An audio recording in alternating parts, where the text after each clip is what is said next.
Howard made the news yesterday. Did he really? What happened? It sucks so bad to watch what Howard makes the news for now. Because, like, I don't know. Let's see. What were we? 20, 22? 10. Yeah, because like 10 years ago, they grabbed him for America's Got Talent, right? Mm-hmm. Yeah, it's been a while. 10 years ago, Howard Stern would make news, and you'd go, oh, shit, Howard's doing something huge. Now you hear Howard Stern's in the news, you click on it, and it's like, oh, man. What now? Like it's like watching another piece of the Roman Empire crumble. You're right. They went from like, ooh, what did Howard do today? Let me see. And now it's like, oh, God, now what did he do? Yeah, now it's, oh, what did Howard do? Oh, do I want to know? We get it. Aaron Rodgers should die of COVID. Okay. Kyrie Irving should be put in a camp. All right. Yay is Hitler. All right. It's now just become the Jewish whiny guy show. You know? Somebody would watch that. Yeah, I mean, whiny Jewish Don't guys. shit on it too hard. Yeah. Well, apparently Howard Stern has cut himself off from his staffers, and Dylan Parker from MSN is reporting that it may be risking the end of the Howard Stern show. And in my opinion, this would be a merciful death. If Howard did something that accidentally caused the end of his show. Yeah, I agree. No, it's not what it used to be.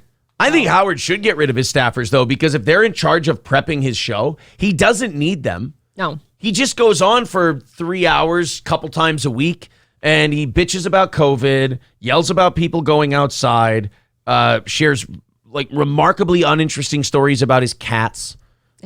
Whenever he does have like a guest, it's a really soft, like a Machine Gun Kelly type person. Or like recently it was, hey, we've got Bruce Springsteen on. It's like, no, just like you, Howard. He's old. I don't care. I've heard everything Bruce Springsteen has to say. Oh, he had Lizzo on this week. Aren't you impressed? Like he used to make fun of people like that. Yeah. Thank you. When I sent you that, I sent you it on Instagram. I think I'm like, he would have laughed his dick off at her. Just 15 years ago. Just 10 years ago, whenever Precious came out, he was making fun of Gabby Sidibe. He was like, this chick's got to lose weight or she's going to die. Like, you're not going to make it in Hollywood. And he was right about Gabby Sidibe.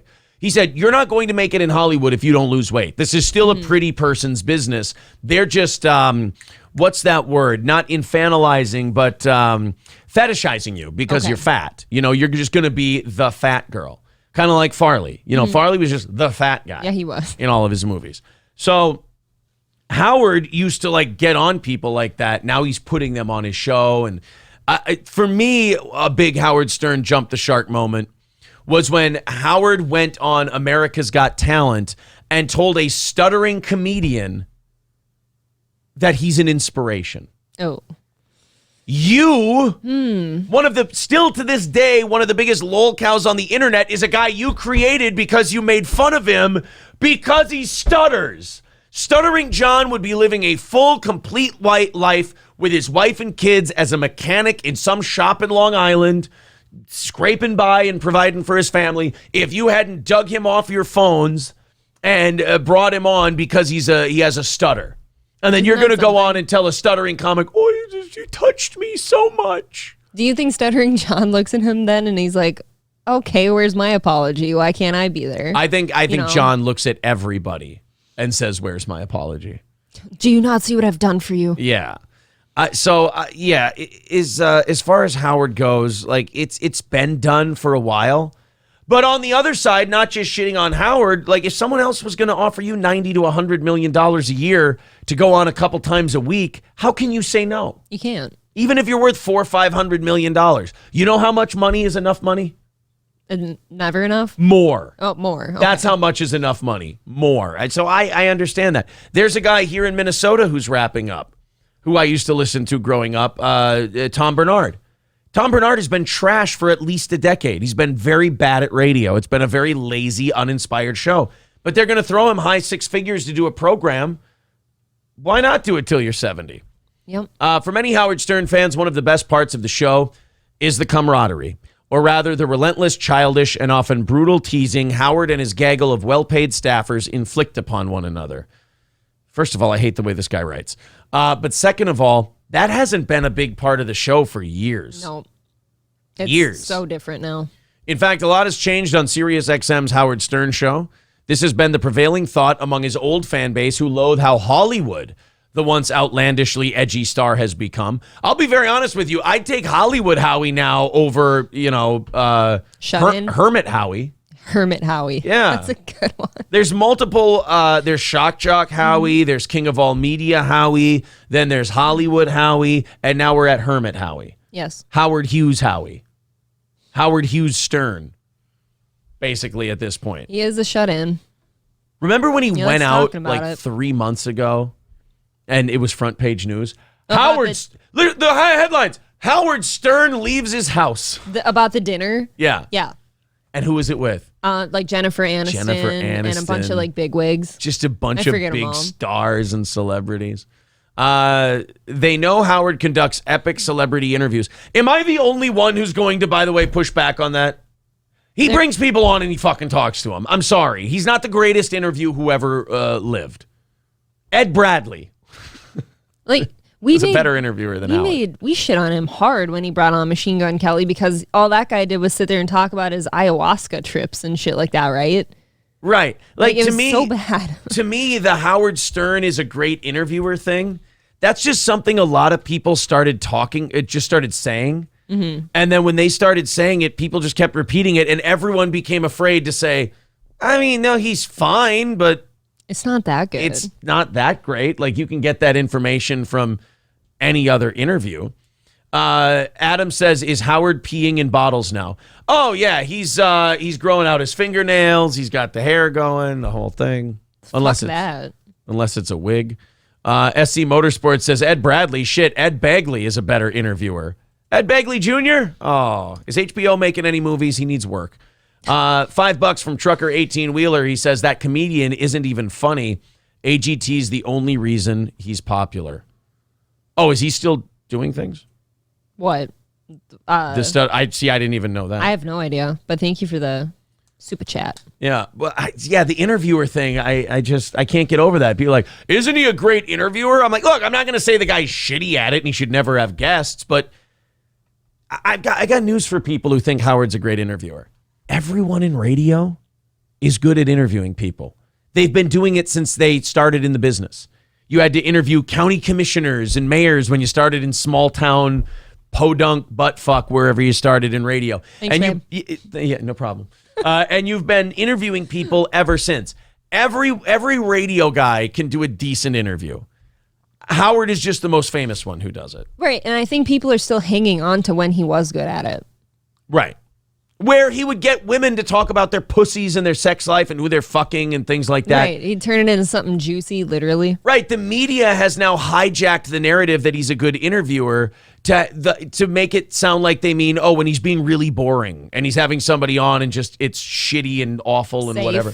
It's safe, yes. They're acting like his safe interviews are the ones we're talking about. No, we're talking about when he got Madonna to talk about who she's fucking right now, or, hey, at one point this celebrity had sex with this guy and nobody knew it. That's an art form. To get people to say shit and make them so comfortable, that's your goal as an interviewer, is to make your subject feel like there aren't any cameras on, there aren't any microphones on. That's where your gold comes from. Howard hasn't done that in years. No, now it has to be like, I want to make this a safe place for everybody, and I don't want to offend someone or a group. The media hijacked this guy. They didn't like that he was on the outside ripping on them. So what they did is they killed him with kindness. They said, Howard, you are a great interviewer. Because this guy, all this guy's ever wanted his whole life is the recognition. Everyone who thought that Howard wanted to be the rebel with you guys on the outside looking in, Howard wanted to get in the house. While you guys were sitting there on the glass teasing these people, Howard was doing it out of pain. You were doing it for fun. Howard did it out of pain because he wanted to be in that house. And now he's gotten in that house, so everyone in the house goes, you're a great interviewer, right? Yeah. You're just so fucking talented. It's amazing. You. Meanwhile, I'm the best. Right. Meanwhile, all the people outside the house are going, no, Howard, that's not why you were a great interviewer. These interviews are gay. Those aren't good. When you got that guy to admit that he fucked some hooker in 1989, that's amazing interviews. Mm-hmm. It's great radio. Yeah, but now that's just not safe for anyone, I guess. I mean, he can still do it. No, now podcasters are doing it. Yeah. That's the difference. But even after his personal and creative evolution, that's a fun way to say it, much of Howard's fan base has been loyal. They know Howard conducts epic celebrity interviews, can cause controversy when ranting about celebrities like Johnny Depp. Since when? I would love to see the last time he has like the most boring takes on them that everyone else does. Oh, he's nasty. Like that's the essence of it. In my Nick opinion. Rekieta was more controversial during the Johnny Depp trial than Howard Stern. Yes. But even the parts of the Howard Stern show that have been firing on all cylinders for decades have felt disconnected since the start of the COVID-19 pandemic, according to fans on Reddit and YouTube. Well, I mean, take that shit with a grain of salt, but all right, fair enough. Careful. I don't trust anything on Reddit Right. or YouTube. Dude, if you want to go by Reddit, everything sucks. There's nothing good anymore. Reddit is the ultimate, like, member berries, angry old man shouting, "Get off my lawn."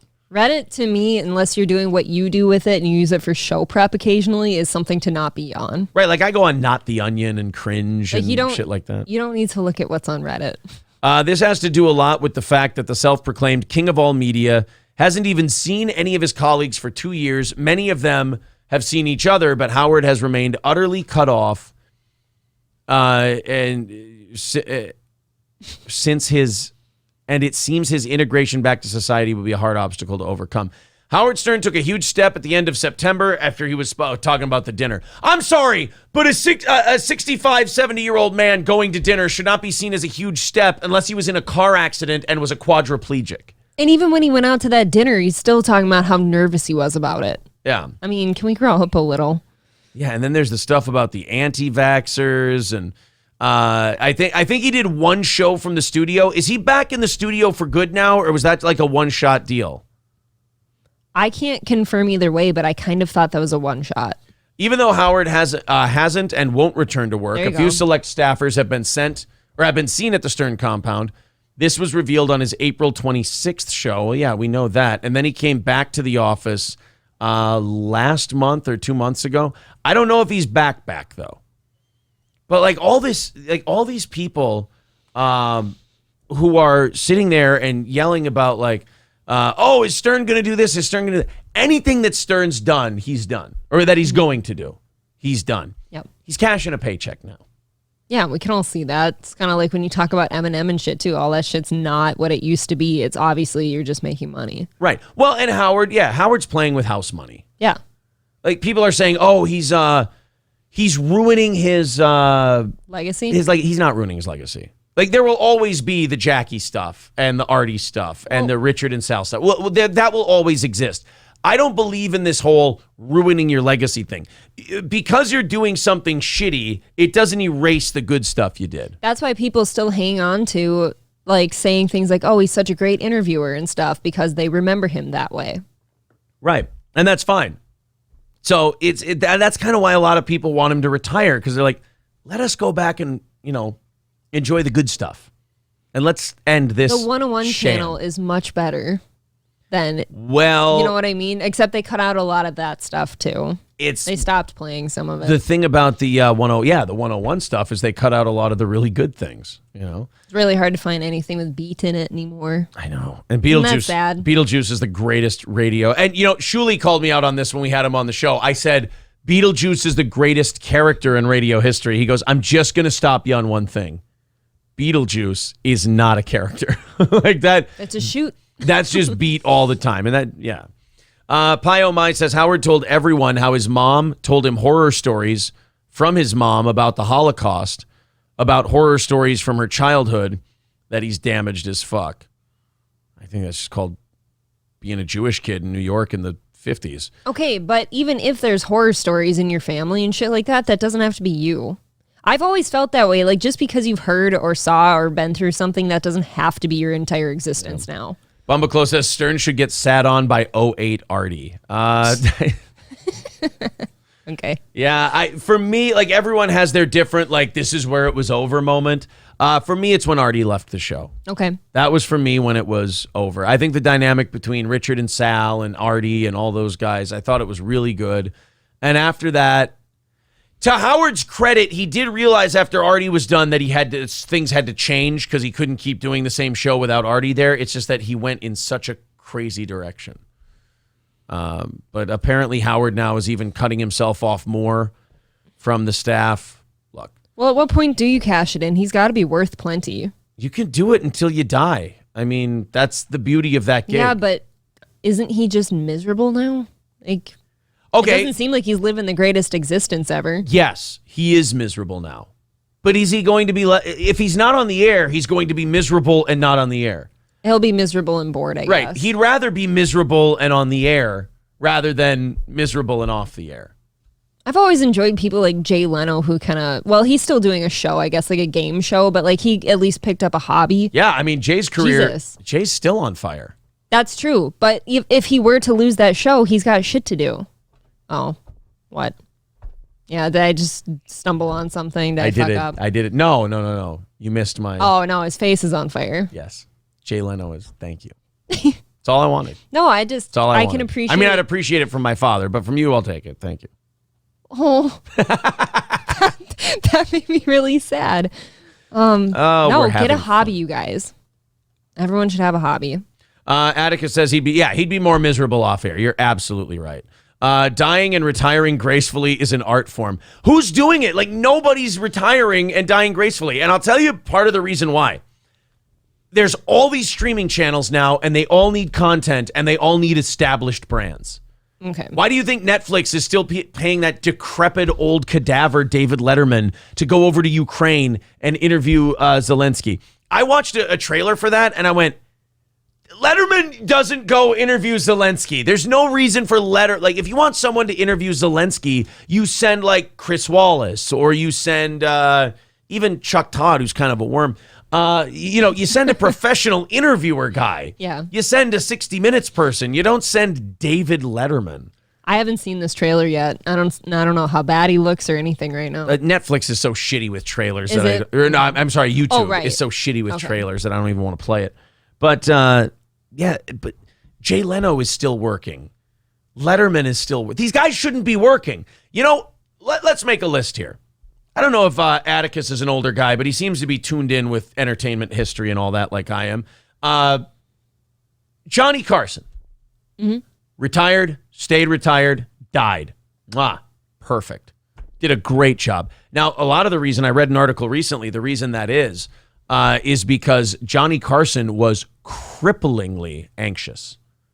That makes sense. He had terrible stage fright. Yeah. Hated being around people, and he just retired, played tennis, went on his boat, stayed away. There's a lot of people that are good at something, but it doesn't make them feel good to do it. I've noticed that too.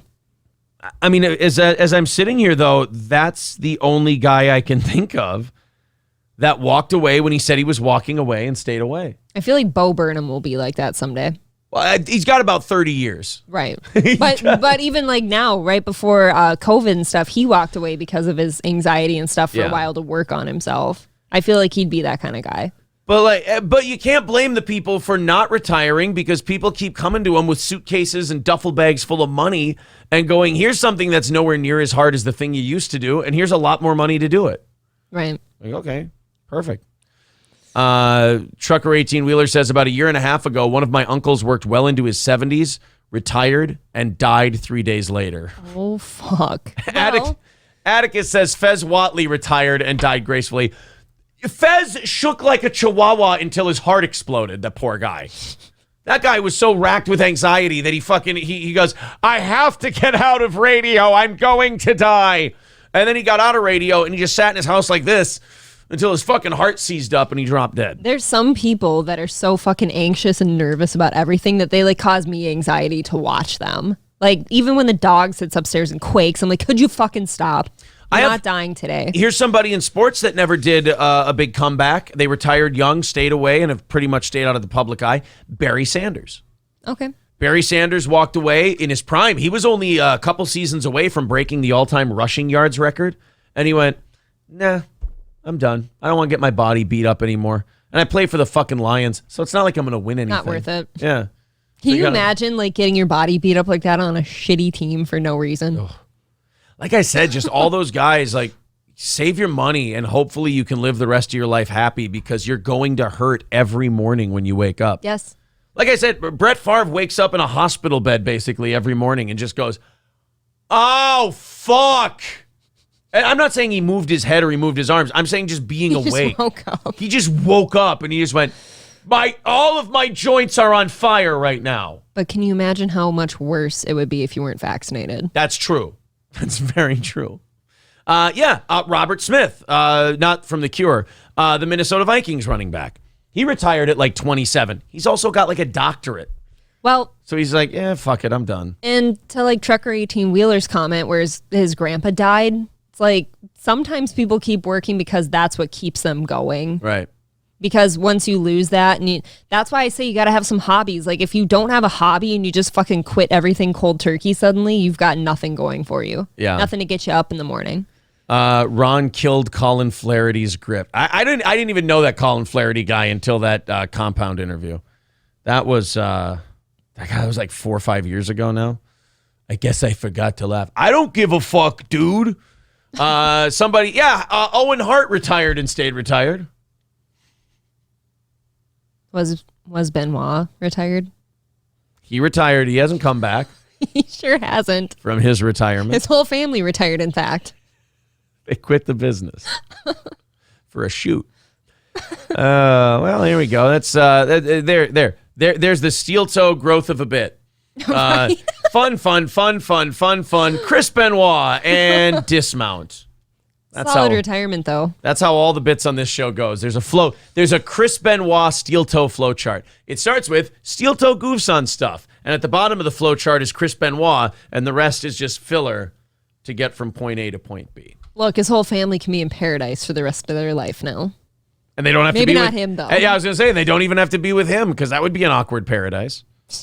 Oh. It'd be weird if God just let him in. Like, no, I get it. They were annoying.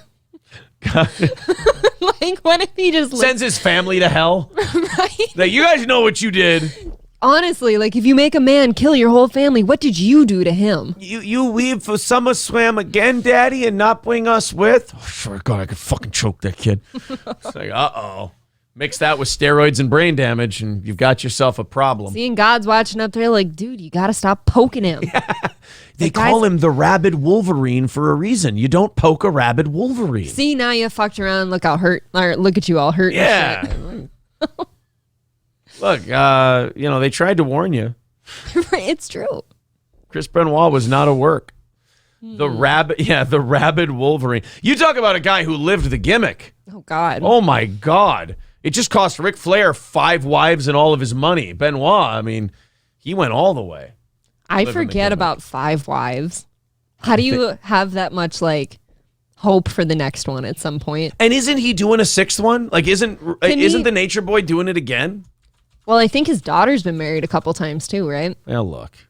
Oh, yeah, the one that's married to the podcaster. Yeah. Conrad Thompson. Conway Twitty. Yeah, she actually married Conway Twitty. Okay, 71 to 83, Leslie Goodman. Elizabeth Flair, 83 to 06. Tiffany Van DeMark, 06 to 09. Jackie Beams, 09 to 14. Wendy Barlow, they got married in 2018. That's his 5th wife. She looks young. So that's probably good for him. I thought they were getting divorced, though. Wow. Is Ric Flair still married? Announced his relationship with partner Wendy Barlow has ended, and the two who appeared to have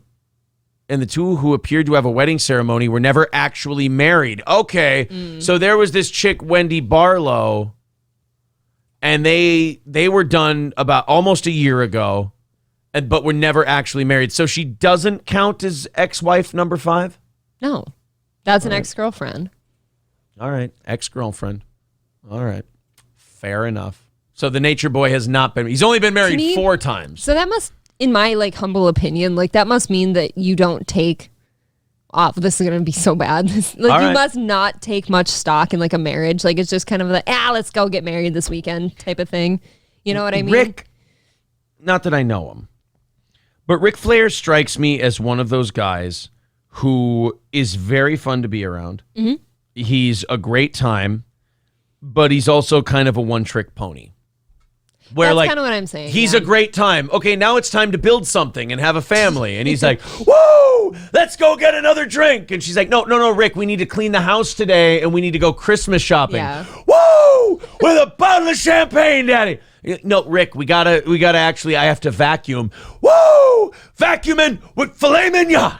No, Rick, we gotta look. I like his way, kind of. Yeah, we're on a budget, Rick. You gotta fucking calm down. Can you go watch TV or something? Watch TV on a big old jet plane. Woo! No, Rick, honestly, I just want to watch Friends and relax.